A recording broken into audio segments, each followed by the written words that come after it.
Hi friends, எல்லாருக்கும் வணக்கம். இன்றைக்கி மார்னிங் பார்த்திங்கன்னா ரொம்ப லேட் ஆகிடுச்சு எழுந்துக்கிறதுக்கு. ஸோ ஒரு காஃபியை குடிச்சிட்டு இன்றைக்கி என்ன பிரேக்ஃபாஸ்ட் அப்படின்னு பார்த்தீங்கன்னா ஒன்றும் இல்லைங்க, சேமியா உப்புமா தான். ஐயோ, மீண்டும் மீண்டுமா? ஒரு குழந்தைக்கு லன்ச் ரெடி பண்ணலாம் அப்படின்னு சொல்லிட்டு என்ன பண்ணுறதுன்னு தெரியல. சரி, ஆனால் குயிக்காக ஒரு லன்ச் ரெசிபிஸ் மட்டும் பார்த்துடலாங்களா? இது செய்யறதுக்கு ஒரு 2 மினிட்ஸ் இன்னும் 5 மினிட்ஸே இருந்தால் போதும். ரொம்ப ஹெல்த்தியாகவும் இருக்கும்.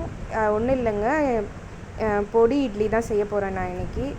கொஞ்சம் எண்ணெய் ஊற்றிட்டு கடுகு, கடலைப்பருப்பு, உளுத்தம்பருப்பு போட்டுக்கோங்க. அப்புறம் வெங்காயம், பச்சை மிளகா, கருவேப்பிலை இதெல்லாம் போட்டு நல்லா வதக்கிட்டு மினி இட்லி மாதிரி ஊற்றி வச்சுருக்கேன். நீங்கள் இட்லி ஊற்றிட்டு கட் பண்ணியும் செய்யலாம். மினி இட்லி மாதிரி ஊற்றிட்டு அந்த இட்லிலாம் எடுத்து வச்சுருக்கேன். இப்போ வெங்காயமும் கருவேப்பிலை, பச்சை மிளகா போட்டு நல்லா வதக்கிக்கலாம். கொஞ்சம் சால்ட் ஆட் பண்ணிக்கோங்க. ஏன்னா வெங்காயத்துக்கு கொஞ்சம் சால்ட் இருந்தால் கொஞ்சம் நல்லாயிருக்கும்.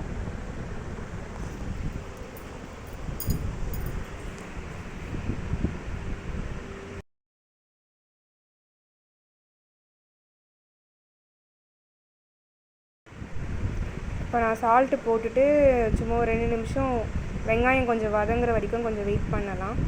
ஒரு 1 or 2 மினிட்ஸில் வெங்காயம் நல்லா குக் ஆகிடும். இப்போ நெக்ஸ்ட்டு இப்போ மினி இட்லி ஊற்றி வச்சுருக்கோம் பார்த்தீங்களா, இது அதோட ஆட் பண்ணிக்கலாம்.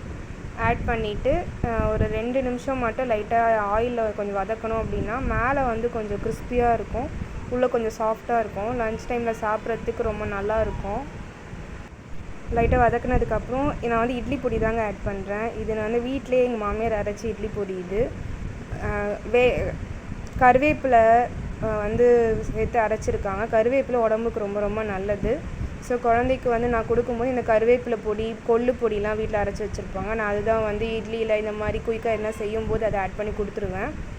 ஸோ இது பொடி போட்டு கொஞ்சம் வதக்குனதுக்கு அப்புறமேட்டு கொஞ்சமாக கீ ஆட் பண்ணிப்பேன். அப்போ தான் கொஞ்சம் ஃப்ளேவர் நல்லாயிருக்கும்.